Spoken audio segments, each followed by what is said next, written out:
Yang terhormat kepada Bapak Dr. Badrun MPD selaku dosen pengampu mata kuliah evaluasi proses dan hasil pembelajaran. Sebelumnya izin memperkenalkan diri, nama saya Herawati dengan NIM 2022406405215 kelas 3B. Di sini saya akan menjelaskan mengenai menyusun kisi-kisi soal uraian.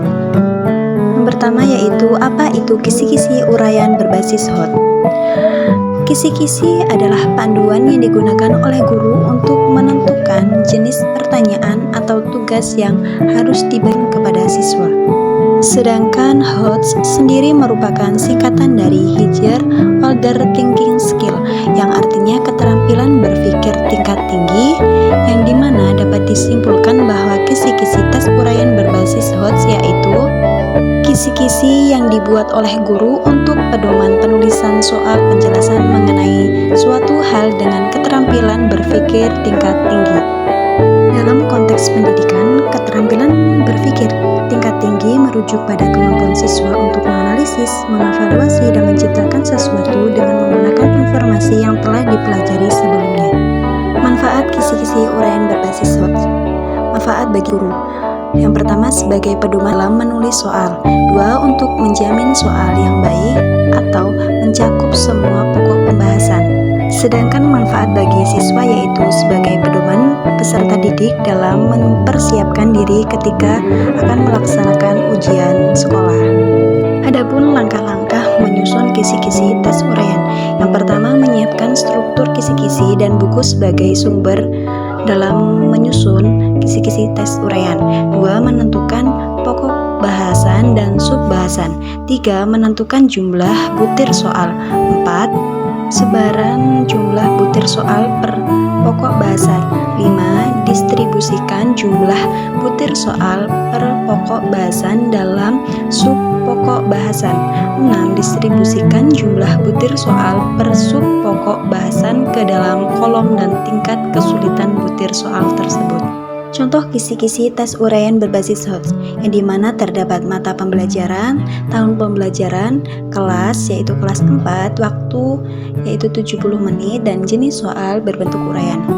Adapun sebuah capaian pembelajaran yang dimana menjelaskan data diri peserta didik dan lingkungannya yang disajikan dengan berbentuk diagram batang. Setelah itu, adapun tujuan pembelajaran dan materi yaitu statistik dan indikator soal, siswa mampu menyebutkan, membedakan, dan menghitung.